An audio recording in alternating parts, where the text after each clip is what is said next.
Good morning. My name is Randy Houchins. I'm a parent of a 5th and 6th grader in the Leander Independent School District. I thank you for your time and attention to the concerns I will highlight today. Some of you may remember me from the November 20th, 2014 hearing where I testified on how my 5th grade daughter was adversely affected by the new math teachers, crying for hours each night over her math homework. Madam For those Chair, of you, I'm sorry to interrupt. Can we wait for a second? I want members to finish your testimony. We've got some folks leaving. Can we just pause for a second, Madam Chair? I'd like. For those of you who may not remember me or were not in attendance for the November hearing, I am a degreed mechanical engineer who has been designing complex oil and gas drilling machinery and closed-loop control systems for that machinery for the last 21 years. I use math every day. Imagine my surprise when I cannot help my elementary student with her math homework. I am not alone in this surprise and subsequent frustration.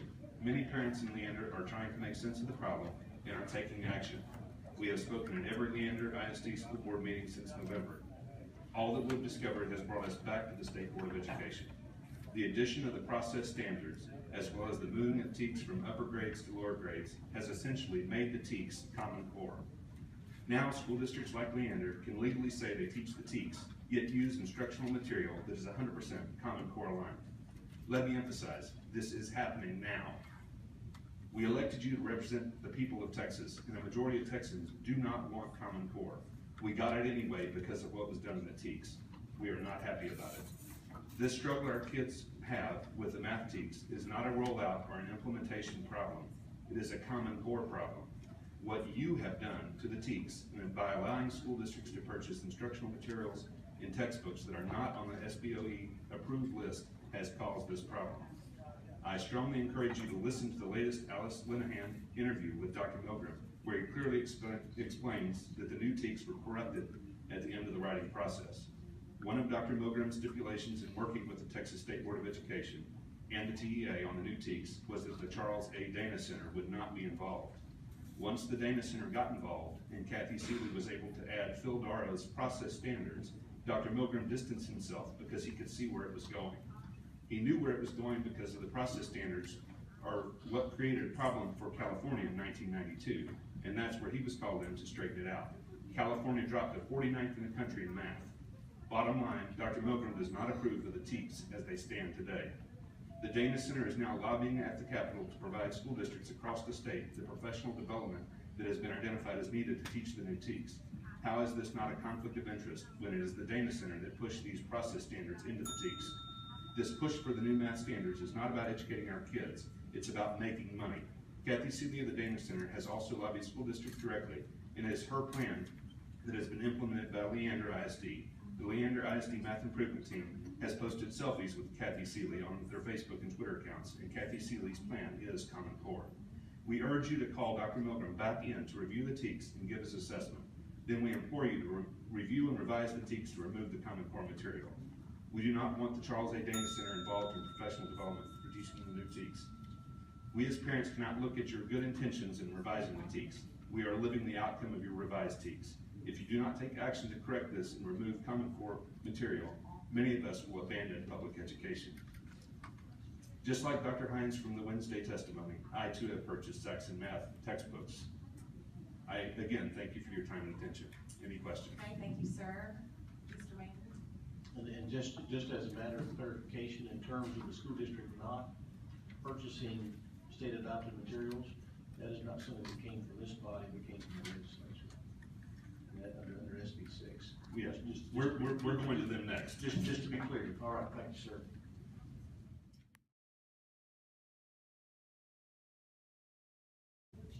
I'm going to take us all the way back. Confronted Ms. Seeley in the Dana Center before in 1997.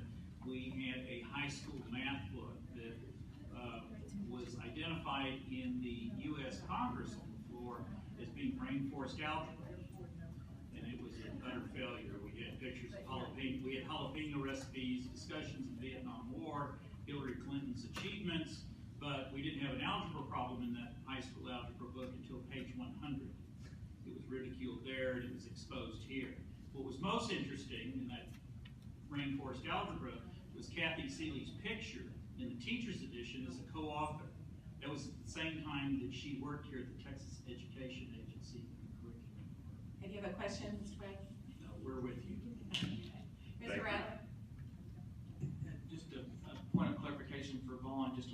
say this correctly, the change in Senate Bill 6 is not what allowed districts to buy non-adopted materials. Districts have always had that ability. That's not what I said. Districts have always had the ability to buy any instructional materials they want. It was a question of whether it was local funds or state funds. Is that? That's correct. Yes, And then that's my understanding as well. I just wanted to clarify. It seems like a recent change, but they've always had that ability to buy instructional materials that the school board and the parents and folks want them to use in classrooms. Thank you very much for coming. Thank you. Mr. Mercer? Let me clarify that it's a mix of words, and the reason I oppose that change because I've lamented before, and you may know, Mr. Hutchins, that before that the schools would, whatever books we approved, they could buy, and the PSF virtually would pay for that.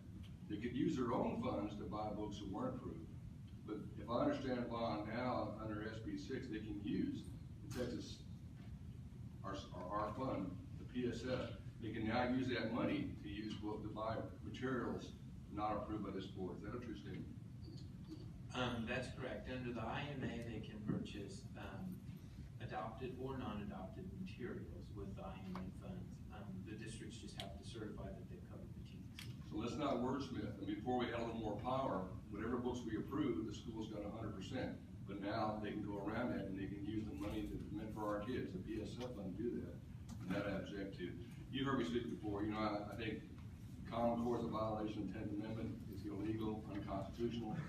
I go as far as seeing un-American the things that I've seen proposed on there. I'm just, you're referring to the process standards in front of the teats? Yes, in the introduction.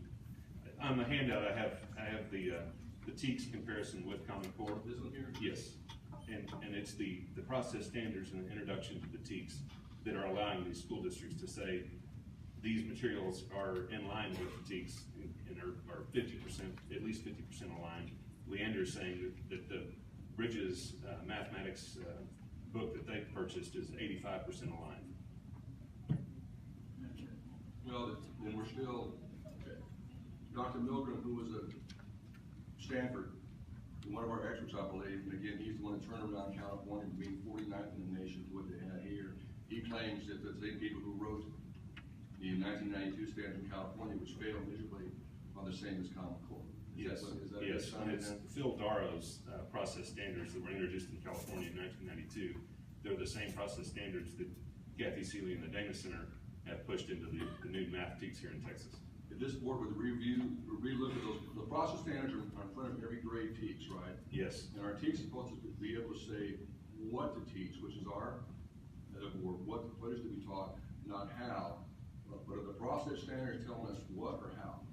They're more aligned with the how. And does the how open a door then to Common Core instructional professional materials, I guess? Yes. Thank you, Rand. Mr. Bradley? And real quickly, I did get a little anecdotal piece from a teacher, much like yourself, who was extremely distressed with her students' frustration in how to solve simple multiplication problems and drawing grids and boxes and concepts and everything. And she said what's really going to be frustrating is that they don't have their calculator one day and they're short having all their magic markers, they're not going to be able to solve a math problem. That's right. On page 9, I give 2 of those math facts. There's math facts for all the numbers times 0 through times 12 except for number 7.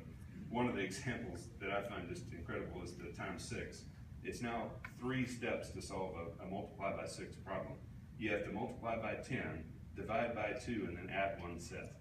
And if you can't show this work, you get it wrong. If you get the right answer but don't use that technique, you get it wrong.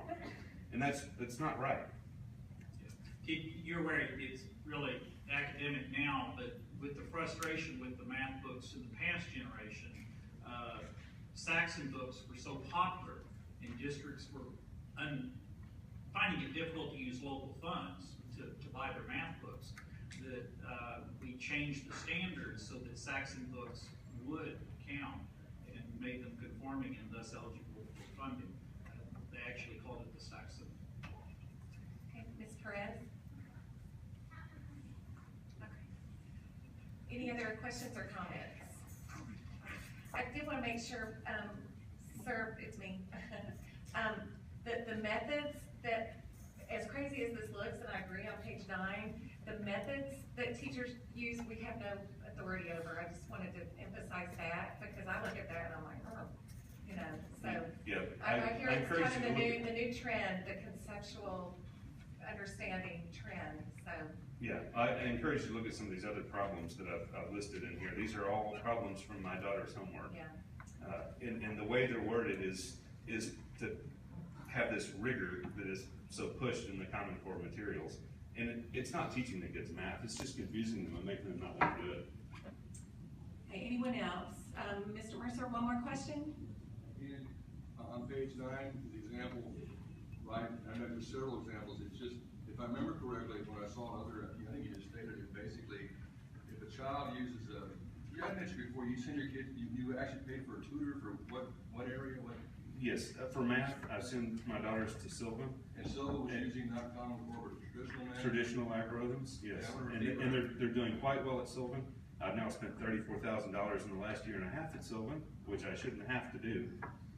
They should get the education here, the public education, but yes. But of course, the average parent in Texas can afford $34,000, right? Yeah. Yeah, you see my concern, because when your statement you made, and I remember when you were before Mr. Maynard's committee in this fall, in the spring, or whatever, in the fall, and again, the example we saw where you showed me some questions, and mentally I knew the answer was, but my answer was wrong because I didn't follow this method, right? That's correct. But if I follow these methods, the how to do, not the what, to get the answer right, as we described before, but the how to do it, if I don't use that method, it's wrong. If I use that method, get the wrong answer. You get credit. Thank you, sir. Okay, other questions? Mrs. Miller? Sorry I came back in a little bit late, but, if they're doing Common Core, what can we do about it, Chairman? I mean, they're not supposed to be doing Common Core, so Well, what do we do? It's my understanding the similarity is the conceptual understanding, that method that is similar to Common Core, and we don't have authority over the method, the methodology. But if they're doing Common Core, it's against the law. I don't understand. That's the $1 million question, but it's the method, it's the, I'm just telling you what Now, I've learned if through they're the. using a methodology called Common Core, then it's against the law, okay? It's wrong, okay? I mean, that's simple as that. I don't understand. They come here, they concerned, they talk about they're worried, and we don't do anything? We can't, try to, talk to the, Lieutenant Governor, okay, who came up with the law, against the law, 462. We can't talk to the governor about it, who gave the opinion and upheld it, that it was against the law, and yet we just sit here with our hands tied, huh? It doesn't make sense.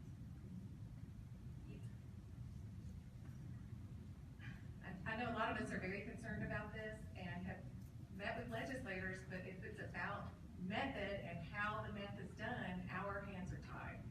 And it's the conceptual, this new trend called the conceptual understanding method. And I'm not a math teacher, so I probably botched that up a little bit. So, are there any other questions or comments for our testifier, Mr. Maynard? Madam Chair, that's, one of the things that is a little bit of a conundrum. Sometimes there are laws that are passed that really don't have a prescribed course of action that are tied to it. And there's a number of laws out there like that, and that's always been one of my questions. And for instance, when it says in the statute that the school district may not use or adopt any part of a Common Core curriculum, exactly what that means, I'm not sure, and nor does it really prescribe that what the course of action is that should they do that. And so that is a little bit of the conundrum, is that there's nothing in the statute that makes it actionable, to the best of my knowledge, other than if a stakeholder in that school district filed a complaint with the commissioner.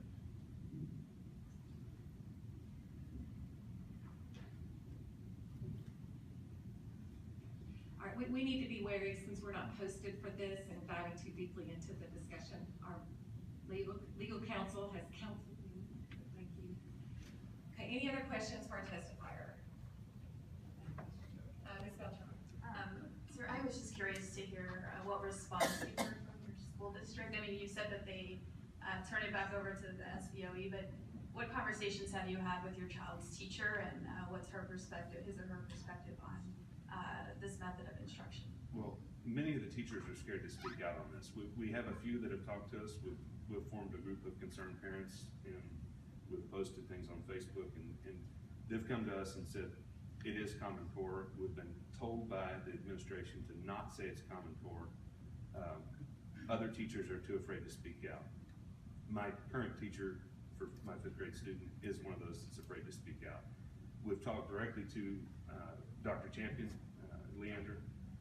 They're saying they're in 100% compliance with the law because the textbooks that they're using, the resources that they're using are aligned with the TEKS, 85% aligned with the TEKS. They've even hired an outside company to review and say they're aligned with the TEKS. And the reason they're saying they're aligned with the TEKS is because of the process standards in the introduction to the TEKS.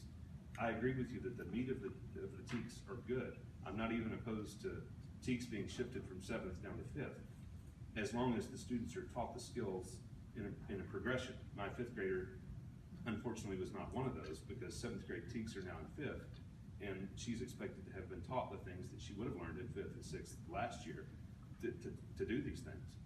And she can't. She doesn't have the skills to do them. So there's the gaps. I'm not as concerned about the gaps. I'm concerned more about these process standards and the fact that because they're now in the TEKS and are so in line with Common Core, that the school district can say these Common Core materials are aligned with the TEKS as well. And then you get these crazy wording. You can look through my examples. You'll get those crazy worded problems, and it just frustrates, confuses the kids. And my daughter didn't want to go to school anymore. She's been kept in from lunch to review math. She's been held in from recess to work on math. She doesn't want to go anymore.